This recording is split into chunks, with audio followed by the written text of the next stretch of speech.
Now, the United Nations postponed its key climate change summit for a year because of COVID. But young activists around the world are so frustrated by that decision that they've decided to hold their own meeting. More than 350 young delegates from around the world will come together in a virtual conference to demand more action from world leaders on climate and social justice.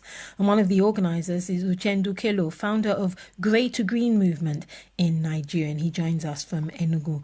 Morning to you, Uchendu. Thank you very much for joining us. So tell us about this mock COP26, as you call it. What will you be discussing and what do you hope it will achieve? Good morning. Mock COP26 is a youth-run climate conference that mirrors the actual COP to create a 2-week inclusive virtual event. And this is born out of what we, the young people, perceive as years of inaction by world leaders to tackle the climate crisis, and which is also further worsened by the postponement of COP26, which was initially scheduled to hold this year, but was postponed to November next year. So more COP26 will provide a platform for young people to continue the climate conversation and to voice out how they feel the world should tackle climate change. And we are prioritizing voices from the global South and underrepresented community.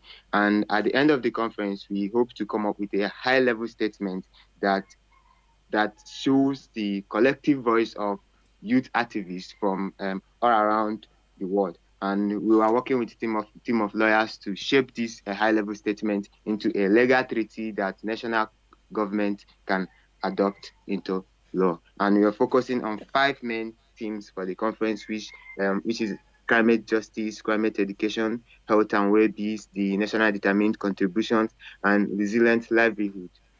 And Uchendu, it's interesting when you talk about climate justice, because I understand one of the an impetus for you becoming part of this global movement for climate change is to do with acidic rain in the Niger Delta, whereas we know there's been, a lot of pollution due to the exploration of oil.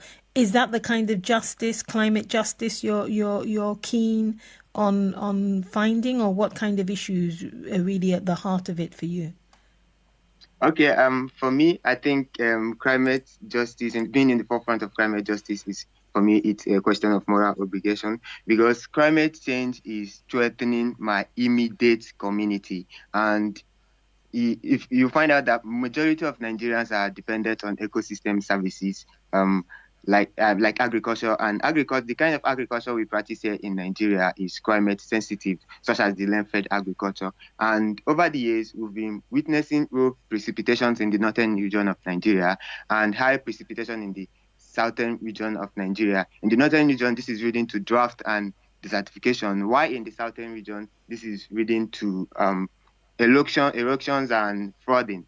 And it is evident. So if you look at the recent UN report published by the UN food agencies, like the Food Agricultural Organizations and the World Food Programme, highlighting 4 countries at the hotspot of food shortages, we found out that northeastern Nigeria is among the countries, with alongside countries like Burkina Faso and South Sudan. So for me, what climate justice is to me is trying to fight and try to raise my voice that countries should try to look at marginalized communities. What is happening to communities that don't make the news, In 2011, over 260,000 people died in Somalia due to famine.